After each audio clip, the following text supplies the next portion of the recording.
ভাবুন তো, টেলিভিশনে আপনারা কোনো রাজনৈতিক টক শো দেখছেন যেখানে চলছে টান টান উত্তেজনা। হঠাৎই আপনাদের কানে ভেসে এলো একজন নারীর কণ্ঠ, যিনি বলিষ্ঠ কণ্ঠে যুক্তি তর্কে প্রতিপক্ষকে ঘায়েল করছেন। সবার আগে আপনাদের মাথায় কোন নামটি আসবে? আর একটু সহজ করে দিই, তিনি একাধারে একজন রাজনীতিক এবং আইনজীবী। বলছি ব্যারিস্টার রুমিন ফারহানার কথা, যার কণ্ঠই যার নিজস্ব পরিচয় বহন করে। আমরা আজ ব্যক্তি রুমিন ফারহানাকে জানতে চাই, অন্দর মহলের জীবনটা কেমন, তার যাপিত জীবনের নানা গল্প শুনবো। দর্শক, আমি ফারনাজ জুই, সবাইকে আমন্ত্রণ জানিয়ে শুরু করছি দেশ টেলিভিশনের ঈদের বিশেষ আয়োজন যে কথা রূপকথা নয়। নিবেদন করছে আরআইএল টিএমএস রড। স্বাগত জানাচ্ছি, ঈদ মোবারক। মোবারক। কেমন আছেন? খুব ভালো আছি, এবং যেমনটি বলছিলাম যে আপনার কথার জাদুতে না বুঁদ হয়ে থাকে অনেকেই আমাকে জিজ্ঞেস করে যে ব্যক্তি রুমিন ফারহানা এত সুন্দর করে কথা কিভাবে বলে, এর পেছনে আসলে রহস্যটা কি? আমি জানি না আমি সুন্দর করে কথা বলি কিনা, তবে আমি তথ্য নির্ভর কথা বলতে পছন্দ করি, হোমওয়ার্ক করে টকশোতে বসি, এবং সর্বোপরি আমি মনে প্রাণে বিশ্বাস করি যে আল্লাহর রহমত আছে, না হলে মানুষ কেন আমার কথা গ্রহণ করবে। আমরা যখন যদি সাধারণ পরিবারের কথা বলি, যে যখন আমরা নারীর প্রফেশনের কথা আসে তখন ধরেই নেয় যে নারী বড় হয়ে ডাক্তার হবে, ইঞ্জিনিয়ার হবে বা অন্য কোনো প্রফেশনে যাবে। কিন্তু নারীরাও যে রাজনীতিবিদ হতে পারে, এরকম চ্যালেঞ্জিং একটা পেশা আসতে পারে, সেটি কি আসলে বাংলাদেশের প্রেক্ষাপটে এখনও খুব বেশি সায় দেয় পরিবার থেকে? এটা পরিবার স্বাভাবিকভাবেই খুব বেশি পছন্দ করে না, তবে নারীরা কিন্তু এখন অন্যান্য অনেক চ্যালেঞ্জিং প্রফেশনে যাচ্ছে। আমরা সেনাবাহিনীতে নারী দেখছি, আমরা পুলিশে নারী দেখছি, আমরা আরও অনেক চ্যালেঞ্জিং পেশাতেও নারীকে দেখতে পাচ্ছি। তবে হ্যাঁ, পরিবারের একটা হেজিটেশন তো থাকেই পলিটিক্সের ব্যাপারে। বাংলাদেশের রাজনীতি খুব মসৃণ না, বাংলাদেশের রাজনীতি এখনও মাসল এবং মানি নির্ভর। সো এগুলো একজন নারীর জন্য কিছুটা চ্যালেঞ্জিং, এবং আমাদের সমাজ খুব নারী বিদ্বেষী। সো একজন নারীকে আপনি যেভাবে আঘাত করবেন, আমরা কিন্তু পুরুষকে সেভাবে আঘাত করতে দেখি না। সো সেই জায়গাগুলো থেকেও পরিবার চায় যে নারী কিছু সেফ পেশাতেই থাকুক, পলিটিক্সে না যায়। আপনি যেহেতু রাজনৈতিক পরিবারে আপনার বেড়ে ওঠা, আপনার জন্ম, সেই জায়গা থেকে আপনার বাবা একজন প্রখ্যাত রাজনীতিবিদ, এবং আমি যদি ভাষা আন্দোলনের কথা বলি, তিনি একজন অন্যতম ভাষা আন্দোলনের নায়কও বটে। আপনারও কি সেই চ্যালেঞ্জগুলো ফেস করতে হয়েছে? আমার মনে হয় যে বাবার রাজনীতি আর আমার রাজনীতি ভীষণ আলাদা। বাবার সময়টাই খুব আলাদা ছিল। বাবারা যেই সময় রাজনীতি করেছেন, সেই সময় ক্ষমতায় যাওয়া, ক্ষমতার রাজনীতি করা, এই বিষয়গুলোকেই খুব নেতিবাচকভাবে দেখা হতো। এবং বাবারা যখন পলিটিক্স করেছেন, এটা বাবার কাছে শোনা, ওনারা কিন্তু কোনো সহকর্মী যদি একটু ক্ষমতার কাছে যেতে চাইতেন, তাকে বলা হতো ক্যারিয়ারিস্ট, খুব বেশি ক্যারিয়ারিস্ট মানুষ, খুব বেশি অ্যাম্বিশাস মানুষ পলিটিক্সে। এগুলোকে খুব ভালোভাবে নেওয়া হতো না, এবং ধারণা করা হতো যে রাজনীতি করাই হয় গণমানুষের জন্য, এবং সেটা ত্যাগের মাধ্যমে, কোনো কিছু অ্যাচিভ করার মাধ্যমে না। আর আমি যেই সময় রাজনীতিতে এসেছি, সেই সময়টা হচ্ছে অ্যাচিভের সময়। সবাই ছুটছে যে আমাকে কিছু পেতে হবে রাজনীতি থেকে। সো এত ভিন্ন দুটো ডাইমেনশনে আব্বু কাজ করেছে একটা ডাইমেনশনে, আমি কাজ করেছি আরেকটা ডাইমেনশনে। এটা আসলে তুলনা করাটা সম্ভব না। আসলে যেমনটি বলছেন যে রাজনীতিতে অর্জনের এক ধরনের প্রতিযোগিতা চলছে, এই প্রতিযোগিতার মধ্য দিয়ে আসলে নিজের লক্ষ্যে স্থির থাকাটা কতটা কঠিন?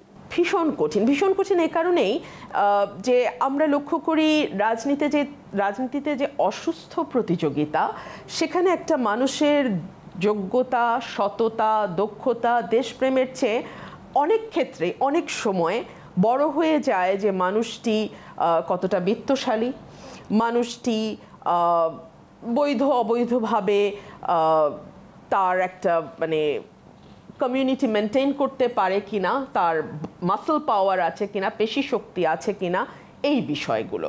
সো এগুলো আসলে সুস্থ ধারার রাজনীতি যারা করতে চায়, যারা রাজনীতিতে এসে অসৎভাবে অর্থ বা বিত্তের অধিকারী হতে চায় না, তাদেরকে তো কিছুটা পিছনে ফেলেই দেয়, এবং একটা অসম প্রতিযোগিতা, অসুস্থ প্রতিযোগিতা তৈরি করে।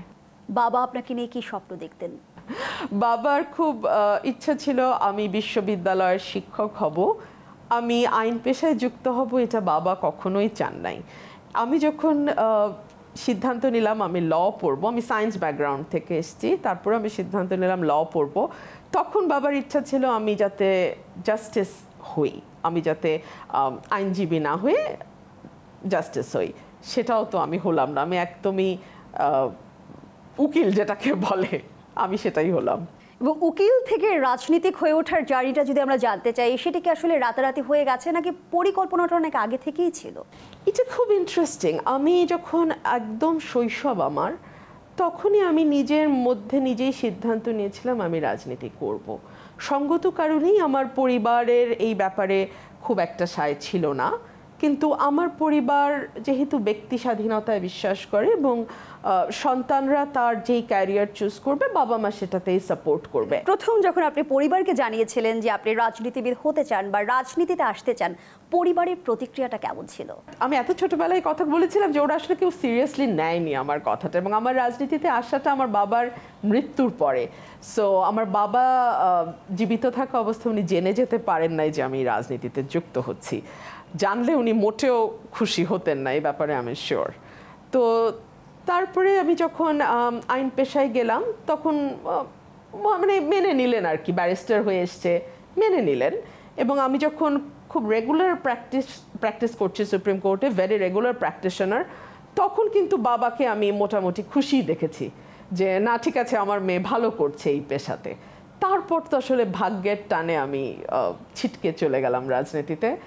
আমি আসলে একটা কথা খুব বিশ্বাস করি জুই, যে একটা মানুষ ভীষণভাবে তার ভাগ্য দ্বারা নিয়ন্ত্রিত। আমি ভাগ্যে বিশ্বাস করি খুব। সো আমার ভাগ্যে এটাই ছিল, কারণ আমি যখন আমার জন্ম হয় আমার নানা ওয়াজ ভেরি হ্যাপি, যাক মেয়ে হয়েছে অ্যাটলিস্ট পলিটিক্স করবে না, করবেন না। মানে আমরা এখন যে বাসায় বসে আছি এটা আমার নানা বাড়ি। তো আমার নানা খুব খুশি ছিলেন যে যাক একটাই মেয়ে হয়েছে, মেয়ে, ও রাজনীতি করবে না। কিন্তু দেখেন ভাগ্য আমাকে ওদিকেই নিয়ে গেল। সো আমি ভাগ্যে বিশ্বাস করি। নানা যেহেতু খুশি হয়েছিল যে মেয়ে হয়েছে পলিটিক্স করবে না, মায়ের প্রতিক্রিয়াটা কেমন ছিল?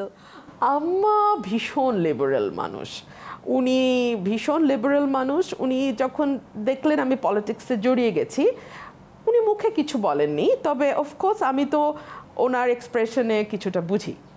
খুব খুশি হয়েছেন ব্যাপারটা তা না। এবং পরে তো উনি ধীরে ধীরে এতই অসুস্থ হলেন এবং ডিমেনশিয়া হলো ওনার, উনি তো এখন আসলে ঠিক বুঝতেও পারেন না যে আমি কি করছি বা আমি কোন পেশায় আছি। এখনও ওনাকে যদি আমি জিজ্ঞেস করি যে আম্মু আমি কি করি, তুমি কলেজে যাচ্ছ বা তুমি ইউনিভার্সিটিতে যাচ্ছ, উনি এখনও ওনার মেমোরিতে ওইটাই রয়ে গেছে। আপনাকে যারা টিভি পর্দায় দেখে, বিশেষ করে রাজনৈতিক টক শোতে যারা দেখে, আমি যখন প্রথম আপনার সাথে শো করতাম আমাকে অনেকেই জিজ্ঞেস করতো ব্যক্তি রুমিন ফারহানা কি অনেক রাগী, ব্যক্তি রুমিন ফারহানা কি অনেক মেজাজি। আমি খুব অবাক হতাম যে না, একেবারেই না, আমি তো ভিন্ন একটা মানুষকে দেখি। যদি আপনার কাছে জানতে চাই, ব্যক্তি রুমিন ফারহানা কি অনেক রাগী? আমি রাগী, আমি বেশ রাগী, কিন্তু মানে আমি চেষ্টা করি সেটা প্রকাশ না করতে। যেমন আপনি খুব অবাক হচ্ছেন কারণ আপনি কখনো দেখেননি। হ্যাঁ, সো আমি এটা চেষ্টা করি না প্রকাশ করতে, বাট আমি রাগী। আমাদের হাসি আর কান্নার ব্যাপারটা কিন্তু একেবারে যদি বলি যে ওতপ্রোতভাবে জড়িয়ে আছে আমাদের জীবনের সাথে। আমাদের হয় না যে লুকানো কিছু কষ্ট থাকে, কিছু অতৃপ্তি থাকে, এমন কোনো অতৃপ্তি বা এমন কোনো লুকানো গল্প কি আজ আমরা শুনবো? আমি না, আলহামদুলিল্লাহ, এটা বললে বিশ্বাস নাও হতে পারে, বাট আলহামদুলিল্লাহ আমি যখন মাঝে মধ্যে নিজের সাথে নিজে বসি, কথা বলি, আমার কাছে মনে হয় যে আমি যা চেয়েছি, যেভাবে চেয়েছি, আমার রব আমাকে ওইভাবে ওটাই দিয়েছে। এবং আমি যদি আরেকবার আমার জীবন শুরু করার কোনো সুযোগ পাই, আমি আল্লাহর কাছে এই জীবনটাই চাইবো।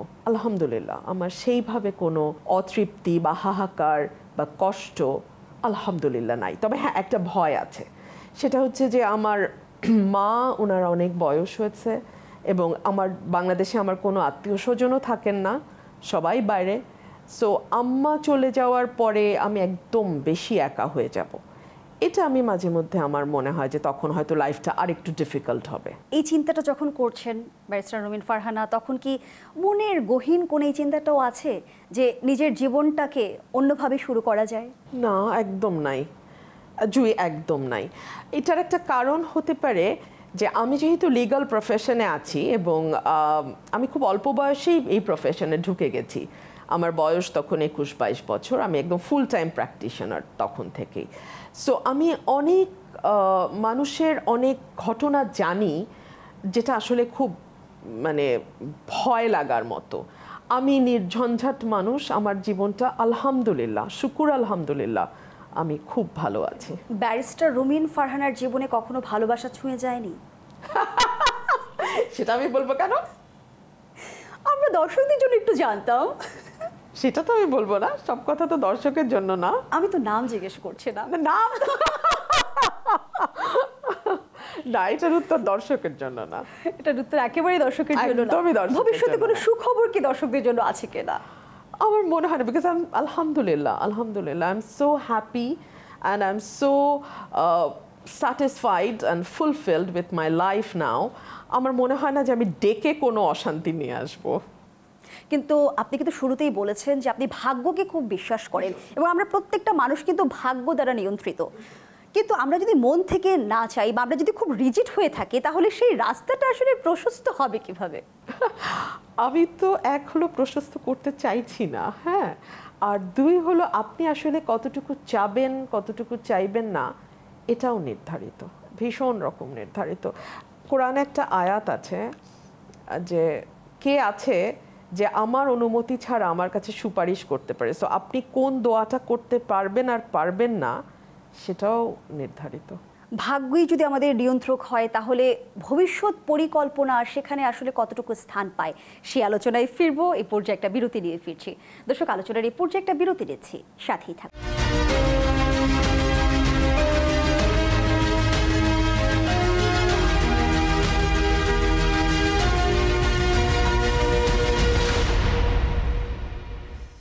বিরতির পর আমরা আবারও ফিরে এলাম। আপনারা দেখছেন দেশ টেলিভিশনের ঈদের বিশেষ আয়োজন যে কথার কথা নয়, নিবেদন করছে RICL টিম এক্সরড। আমরা আবারও ফিরছি আলাপচারিতায়।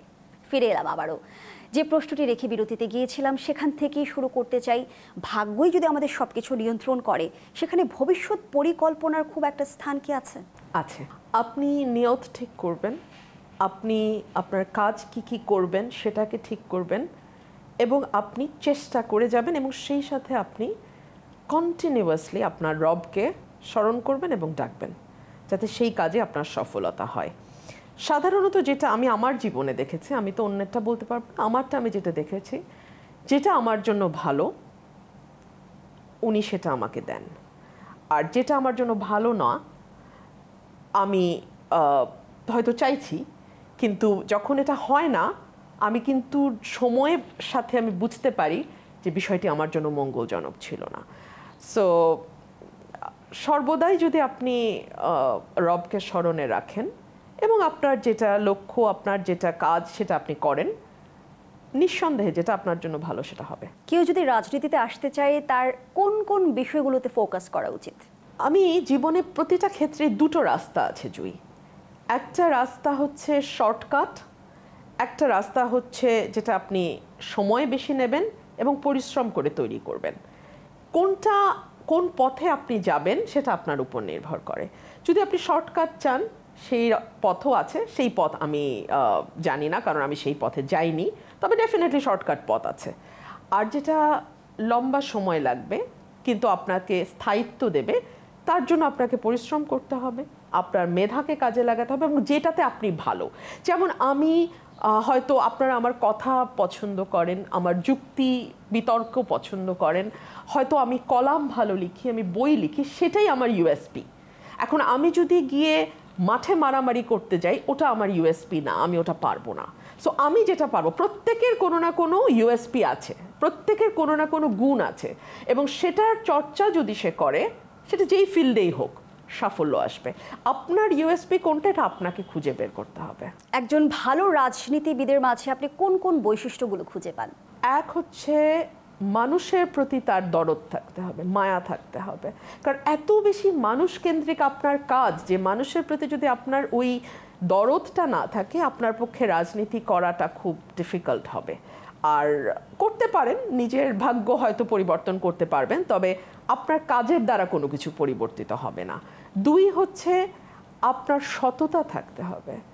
আপনি যদি এখন রাজনীতিকে ব্যবসা বানায় ফেলতে পারেন, কিন্তু রাজনীতিবিদ আর হতে পারবেন না আপনি। রাজনীতি আপনার ব্যবসা হিসেবেই থাকবে।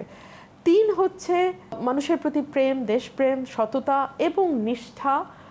আর আপনি যেই জায়গাটাতে ভালো, আপনি যদি ভালো অর্গানাইজার হন, আপনি সেটাতে ফোকাস করেন। আপনি যদি এখন মেধার ভিত্তিক যে রাজনীতি নতুন এসছে, যেটাকে আমরা ডিজিটাল মাঠ বলি, আপনি যদি সেখানে কন্ট্রিবিউট করতে পারেন, আপনার পড়াশোনা, আপনার জানাশোনা যদি সেরকম হয়, আপনি সেখানে কন্ট্রিবিউট করেন। আপনি যেটাতে পারবেন, যে জায়গাটাতে আপনি মানে কাজ করে কমফোর্টেবল এবং আপনি ভালো করতে পারবেন, আপনি সেই দিকে মনোযোগ দেন।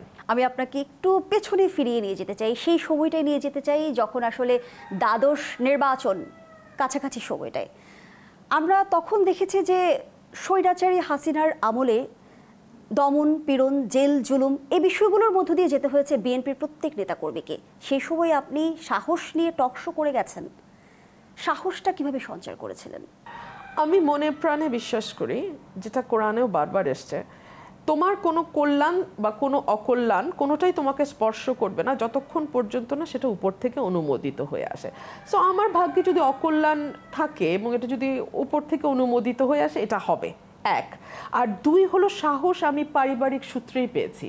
আমার বাবা অসম্ভব রকম সাহসী মানুষ ছিলেন এবং সবসময় মানে একটা কথা মানে আমাদের কানে আসতো যে ওনার ব্যাকিংটা কি, ওনার এত সাহস কিভাবে। উনি আইয়ুব বিরোধী আন্দোলন বলেন, উনি পাকিস্তানের মানে স্বৈর শাসকদের বিরুদ্ধে আন্দোলন বলেন, আপনি এরশাদের বিরুদ্ধে আন্দোলন বলেন, এই সকল জায়গায় ওনার যে ভূমিকা, অনেকেই প্রশ্ন করতো যে এই সাহসের উৎসটা কি। এটা আসলে আমার পারিবারিকভাবেই পাওয়া আমার মনে হয়। অনেকেই বলে সেই সময়টাই আসলে বিশেষ বাহিনীর এক ধরনের হুমকি ধামকি ছিল। সেই জায়গা থেকে মনের ভেতরে ভয় কাজ করতো না যে আপনি জেলে যেতে পারেন, গুম হয়ে যেতে পারেন? না, আমার ভয় করে নাই। আচ্ছা দেখুন, আমি তো এখনো একা চলাফেরা করি। আল্লাহ তো ওইটাই আমার ভাগ্যে রেখেছেন, আমি একাই চলি। তো আমার নিরাপত্তার দায়িত্ব তো কেবলমাত্রই আল্লাহর। সো উনি যতক্ষণ নিরাপত্তা দিবেন আমি নিরাপদ, একদম নিরাপদ। রাজনীতিতে আপনার যে ডেডিকেশন আমরা দেখি, সেই জায়গা থেকে আপনার বর্তমান অবস্থান নিয়ে আপনি কতটা সন্তুষ্ট? আলহামদুলিল্লাহ, আলহামদুলিল্লাহ, আই এম ভেরি হ্যাপি। 5 বছর পরে যদি আপনার অবস্থান জানতে চাই, নিজেকে কোথায় দেখতে চাইবেন? It is difficult. 5 বছর পর কোথায় দেখতে চাই? রাজনীতিটা এত টার্ময়েলের ভিতর দিয়ে যাচ্ছে, এত মানে ধূসর একটা সময় আমরা পার করছি যে এটাকে আপনি না সাদা বলবেন না কালো বলবেন। 5 বছর পর বাংলাদেশের রাজনীতি আসলে কোথায় দাঁড়াবে সেটাই একটা বড় প্রশ্ন। সো আমার মনে হয় যে এই সময় আমার পক্ষে উত্তর দেওয়াটা কঠিন। এই মুহূর্তে আমাদের রাজনীতি কতটা নারী বান্ধব?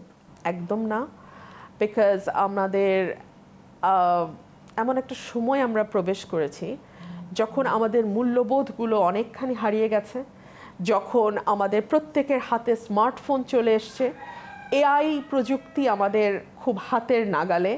সো এরকম একটা সময়ে দাঁড়িয়ে একজন নারীর জন্য নানামুখী বিপদ চারপাশ থেকে আমরা লক্ষ্য করছি। আমি গতকালকে বা পরশু দেখছিলাম ইউরোপের একজন মেম্বার অফ পার্লামেন্ট তার একটা নগ্ন ছবি পার্লামেন্টে নিয়ে এসছে এবং নিয়ে এসে বলছে, আপনার এই ছবিটার দিকে তাকান, এই ছবিটা কিন্তু আসল ছবি না, এই ছবিটা এআই দিয়ে তৈরি করা ছবি। এবং এটা বলার মাধ্যমে উনি বলতে চাইছিলেন সংসদে যে এআই প্রযুক্তিটা কত ভয়ানকভাবে আমাদের সমাজে, আমাদের সকল ক্ষেত্রে ঢুকে যাচ্ছে। সো এটা তো একটা উন্নত বিশ্বে বোঝানো সহজ, বোঝাও সহজ।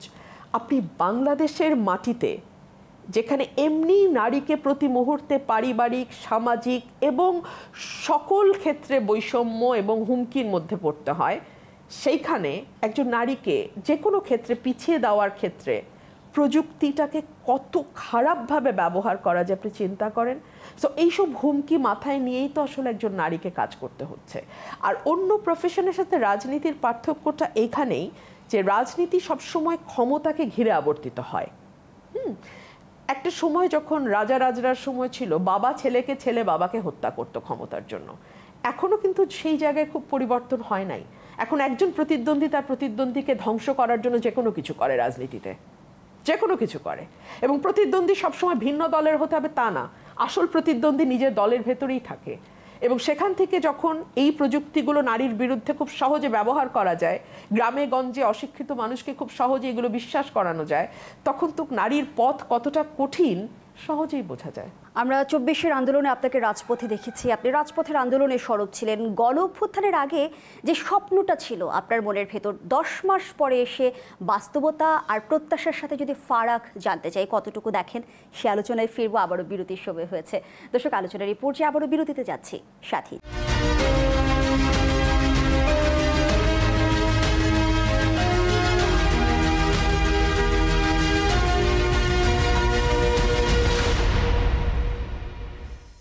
বিরতির পর আমরা আবারও ফিরে এলাম। আপনারা দেখছেন দেশ টেলিভিশনের ঈদের বিশেষ আয়োজন যে কথা রূপ কথা নয়, নিবেদন করছে RICL টিম এক্সট্রট। আমরা আবারও ফিরছি আলাপচারিতায়। যেমনটি বলছিলাম যে 24-এর আন্দোলনে আমরা দেখেছি আপনি রাজপথে সরব ছিলেন, যে স্বপ্ন নিয়ে গণ অভ্যুত্থানে আপনারা তখন আন্দোলনে নেমেছিলেন, স্বপ্নের সাথে প্রাপ্তির ফারাক কত? দুস্তর ব্যাপার। এটা সত্য যে বাংলাদেশে রাষ্ট্রীয় বাহিনীর পৃষ্ঠপোষকতায় গুম, বিচার বহির্ভূত হত্যা যেটা 15 বছরে হয়েছে সেটা বন্ধ হয়েছে। এটা সত্য যে বিরোধী দলের উপর যে দমন নিপীড়ন ছিল সেটাও বন্ধ হয়েছে। বাট একই সঙ্গে আমি বলবো যে আমরা যেই স্বপ্নটা দেখেছিলাম, ধরেন এখন যখন আমি দেখি যে এক একজন উপদেষ্টার PS 300-400 কোটি টাকা 8 মাসে তৈরি করেছে, আমি হতাশ হয়ে যাই।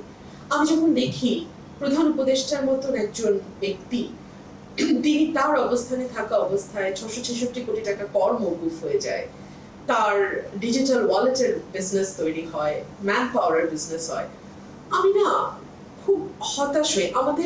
আমি যে পরিবারে বড় হয়েছি জুই, ওই পরিবারে একটা কথা আমার বাবা খুব বলতেন, মানে উনি তো ওভাবে রাগ করে কখনো আমাকে কিছু বলেননি, বাট যদি উনি আমাকে ভৎসনা করতে চাইতেন উনি বলতেন এত নিচু চিন্তা করো না। তো এটা আমাদের পরিবারে খুব বড় একটা গালির মতো, যে এত নিচু স্তরের চিন্তা করো না। আমার কাছে মনে হচ্ছে একজন নোবেল লরিয়েট যখন এই কাজগুলো করছেন প্রধান উপদেষ্টা, তার জায়গায় থেকে আমার বাবার ওই কথাগুলো মনে হয়। আমি তো আসলে অনেক স্বপ্ন নিয়ে গিয়েছিলাম, তাই না? যে ধরেন রাজনীতিবিদরা এত খারাপ, সবসময় শুনি রাজনীতিবিদরা এই পারেনি সেই পারেনি। একজন রাজনীতিবিদ যেটা মেয়াদের পর মেয়াদ ক্ষমতায় থাকার পর করতে পারে নাই, আমরা তো অরাজনৈতিক সরকারকে অবলীলায় সেটা 10 মাসে করতে দেখি। হতাশা লাগে, কষ্ট লাগে। 1400 মানুষ 1.5 মাসে মারা যাওয়া এটা কিন্তু খুব সহজ না, বা 20,000 মানুষ আহত হওয়া খুব সহজ না। সো তারপরে আসলে এই পরিবর্তন যখন দেখি খারাপ লাগে। একজন রাজনীতিবিদকে কিন্তু আমরা খুব সহজে কাঠগড়ায় দাঁড় করাতে পারি। আমরা দোষারোপ করছি, আমরা অভিযোগ করছি এবং নানান সময় গালিগালাজ পর্যন্ত করা হয়। রাজনীতিবিদ হতে হলে আসলে ধৈর্য কতটা থাকতে হয়? ধৈর্য অনেক দরকার হয়। আর নারী রাজনীতিবিদ যদি হতে চায় তাহলে একটু বেশি। পুরুষদেরও হয়, নারীদেরও। এই বেশিটা কেন? কারণ সমালোচনার তীর সবসময় নারীদের দিকে থাকে। আপনাকে ওই সহ্য শক্তিটা আপনার থাকতে হবে, না হলে আপনি ফিল্ডেই থাকবে না। ধরুন আমরা তো এই গণ অভ্যুত্থানে নারীদেরকে একদম সামনে দেখেছি। একইভাবে 52 ভাষা আন্দোলনেও কিন্তু মিছিলের অগ্রভাগে নারীরা ছিলেন।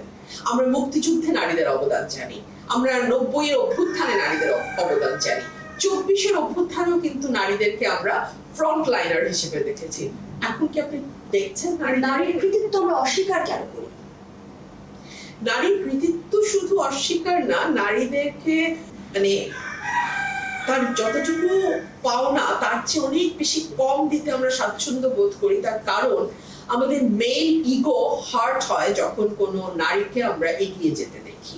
ধরুন গত 15 বছর আমার বিরাট একটা শত্রু কমিউনিটি তৈরি হয়েছে, যারা মনের ভেতর আমার ব্যাপারে বিদ্বেষ পোষণ করে কেবলমাত্র আমি নারী বলে। তারা মনে করে আমি তো ভয়ে লুকিয়েছিলাম, আমি তো ভয়ে এলাকা ছাড়া হয়েছিলাম, আমি তো ভয়ে কোনোদিন সরকারের বিরুদ্ধে একটা টু শব্দও করি নাই।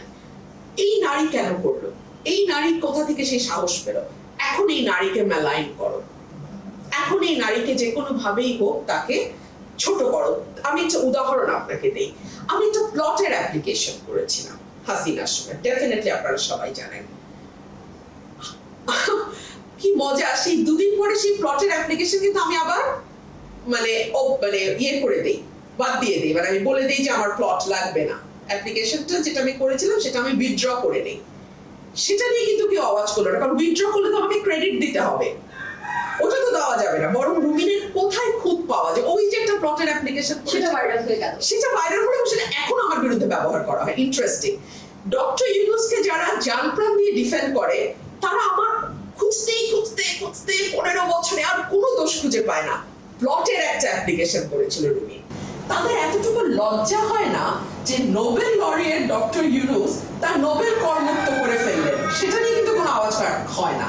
তিনি 666 কোটি টাকার কর মওকুফ করলেন, সেটা নিয়েও কোনো আওয়াজ হয় না। তিনি মানে আদম ব্যাপারীর মতন আদম ব্যবসা শুরু করলেন, সেটা নিয়েও কোনো আওয়াজ হয় না। আমি নিশ্চিত ডক্টর ইউনূসের জায়গায় কোনো নারী হলে আরো অনেক বেশি সমালোচনা হতো।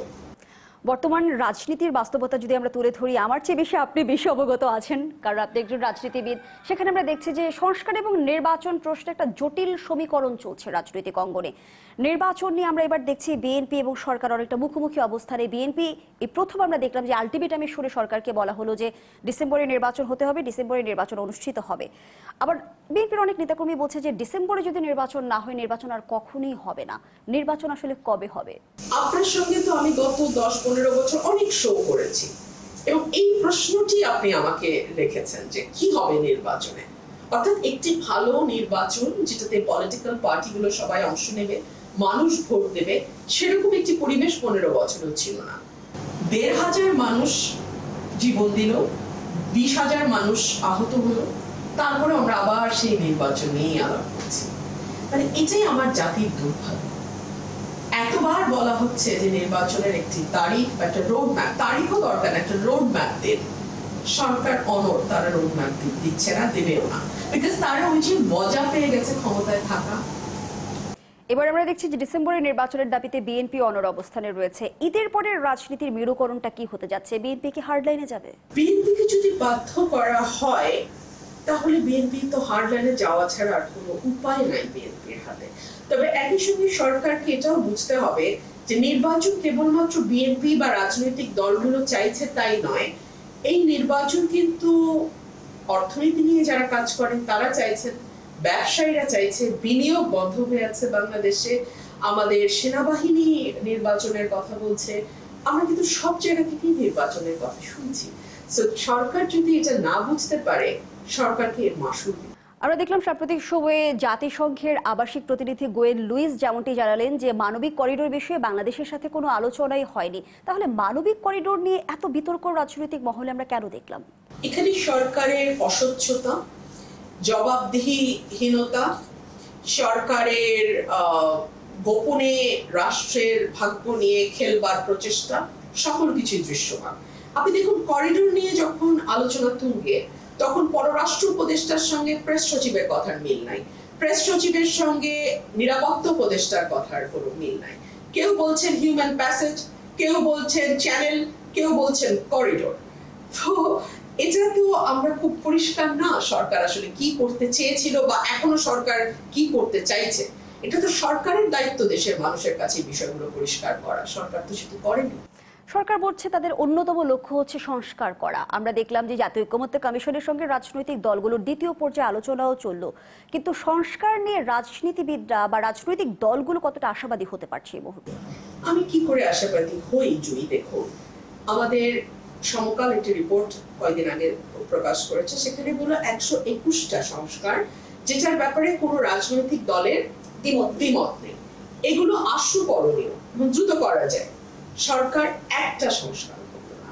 সরকার মুখে বলছে সংস্কারের কথা, কিন্তু ওরা কাজের বেলায় আমরা দেখছি সরকার করিডোর, বন্দর, টার্মিনাল, সেনাবাহিনীকে যুদ্ধের জন্য প্রস্তুত থাকা, এই ধরনের কন্ট্রোভার্সিয়াল স্টেটমেন্ট দিচ্ছে। সরকারকে তো আমরা সিরিয়াস হতে দেখছি না সংস্কার বাস্তবায়নের পথে বাধাটা আসলে কি? সরকার সংস্কারটাকে ব্যবহার করছে কালক্ষেপণের অস্ত্র হিসেবে। তো আপনার যখন নিয়ত হচ্ছে সংস্কার বা বিচার এই শব্দগুলো ব্যবহার করে আপনি সময় যত পারেন সময় নিতে থাকবেন, তখন তো আসলে প্রকৃত সংস্কার বলেন বা বিচার বলেন কোনো জনের কোনো অগ্রগতি আপনার চোখে আসবে না। তো সরকারের উদ্দেশ্য তো ভিন্ন। সরকারের উদ্দেশ্য তো আসলে সহিভাবে সংস্কার করা নয়। সরকারের উদ্দেশ্য তো একটা সুষ্ঠু বিচার দ্রুততম সময়ের মধ্যে নিশ্চিত করা নয়। সরকারের উদ্দেশ্য তো ভিন্ন। এই মুহূর্তের রাজনৈতিক বাস্তবতা আমরা যেমনটি দেখছি যে আওয়ামী লীগ রাজনীতির মাঠে একেবারেই নিষ্ক্রিয়, সেই জায়গা থেকে বিএনপি শক্তিশালী দল এবং ত্রয়োদশ নির্বাচনে বিএনপি জয়ী হবে এমনটাই সবাই ধারণা করছে। কিন্তু যে প্রশ্নটি আসে যে বিএনপির সাথে প্রতিদ্বন্দ্বিতা করার মতো কোনো দল কি আছে? এক্স্যাক্টলি তাই। দেখুন, গণ অভ্যুত্থানের পর যে দলটি গঠিত হয়েছিল তার উপর মানুষের যথেষ্ট আশা ছিল। আমরা এমন বহু মানুষকে জানি যারা বলেছিল না, দ্বিদলীয় ব্যবস্থার বাইরে গিয়ে তৃতীয় আরেকটি শক্তিশালী ধারা হয়তো তৈরি হবে, কিন্তু তারা নিজেরাই এমন ভাবে নানান দুষ্কর্মের সঙ্গে যুক্ত হয়ে যা মানুষের আশা এতটাই মানে ধূলিসাৎ করেছে যে এখন তাদের সমাবেশে তাদের যদি একটা মানে জমায়েত করতে হয়, জামাত, ইসলামী আন্দোলন, হেফাজত ছাড়া তাদের এখানে দুটো মানুষও আসে না। রাজনীতির প্রতি মোড়ে মোড়ে বলা হয় যে রহস্য ঘেরা থাকে, সেই জায়গা থেকে আমরা বর্তমান সময়ে প্রায়ই শুনি, গুজব না গুঞ্জন আমি জানি না, তারপরে প্রশ্নটি রাখতে চাই আপনার কাছে যে বিএনপির আন্ডার দ্য টেবল এক ধরনের আলোচনা চলছে এনসিপির সাথে, এক ধরনের আলোচনা চলছে জামায়াতের সাথে, জোট গঠনের ক্ষেত্রে কিংবা আসন ভাগাভাগির ক্ষেত্রে কোনো আলোচনা আসলেই চলছে কিনা? আচ্ছা, ধরুন আপনি এনসিপি কে কয়েকটি আসন ছেড়ে দিলেন মানে আপনি বিএনপি সেখানে কোনো ক্যান্ডিডেট দিল না, ধানের শীষের কোনো প্রার্থী দিল না, তাহলে কি হবে? এক, সেটাকে আমি মনে করি that will be a manipulated election. তার মানে তুমি সুষ্ঠু প্রতিযোগিতা করে আসতে পারছো না, সে কারণেই তো বিএনপি তার ক্যান্ডিডেট ওখানে দিচ্ছে না। তো এটা তো একটা ম্যানিপুলেটেড ইলেকশন, তাই না? আগে থেকে ঠিক করে রাখা ধরনের ইলেকশন। এক। দুই হলো বিএনপি ক্যান্ডিডেট দিল না, কিন্তু ওখানে কি বিএনপি কোনো নেতা স্বতন্ত্র দাঁড়িয়ে যাবে না? বিএনপির ধরেন ওখানে 10 নম্বর যে নেতা স্বতন্ত্র বলে যে 10 নম্বর হইতো ভোটে, সেই মানুষটাও তো এনসিপির চেয়ে বেশি ভোট পাবে, তাই না? সো তাহলে আপনি ওই আসন ছেড়ে দিয়েই বা লাভ কি? এনসিপি কে তো আপনি আগের রাতে হাসিনার মতন ব্যালট বাক্স ভরা ছাড়া এনসিপি কে আপনি জিতাবেন কি করে? আপনার তো সেই উপায় নাই, সেই অবস্থা নাই, সে চিন্তা করতে হবে না। আমি যখন আজ ইন্টারভিউ এবার জন্য এসেছিলাম, আমার পরিকল্পনা ছিল যে আমি আজকে ব্যক্তি রবিন ফারহানাকে বেশি তুলে ধরবো দর্শকদের সামনে, কিন্তু আলোচনার মধ্যে দিয়ে আমরা ভুলেই গিয়েছি ব্যক্তি জীবন থেকে দূরে সরে কখন আমরা রাজনীতির আলোচনায় ফিরে গিয়েছি। একটু জানতে চাই ঈদ নিয়ে একটু আপনার পরিকল্পনার কথা জানতে চাই, যে ঈদটা তো আসলে ছোটবেলার ঈদের শৈশবের স্মৃতিগুলো একরকম, আবার বড় হয়ে ওঠার পরে ঈদ কিন্তু আরেকভাবে ধরা দেয়। আপনার কাছে কিভাবে ধরা দেয়? আমি আপনার ওই প্রশ্নটা বলি, কেন আপনি ব্যক্তি জীবন থেকে আমার প্রফেশনে বা রাজনীতির দিকে চলে গেলেন?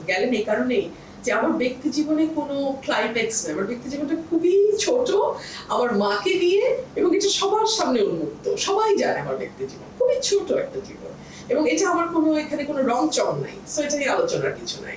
রাজনীতিটাই বরং আমার জীবনের 90% জুড়ে আছে, আর সেই সাথে আমার ওকালতি। আর আমার শৈশবের ঈদ, আমি বলবো যে আমি ঈদ শৈশবেই করেছি। এখন ঈদ মানেই অনেক দায়িত্ব, অনেক রকম চিন্তা, বাসায় মাকে একা রেখে আমার এলাকায় যাওয়া, বাসাটাকে মানে একটা সেফ হ্যান্ডে দিয়ে আমার এলাকায় কয়েকদিন থাকা, আবার সেখান থেকে ফেরা, আমার ঈদ খুব ঝামেলাপূর্ণ। ছোটবেলায় ঈদের একটা ভালো ব্যাপার ছিল যে আমরা ঈদই পেতাম, কিন্তু এখন কি ঈদ পান না দিতে হয় বেশি? কোনোটাই না, কোনোটাই না।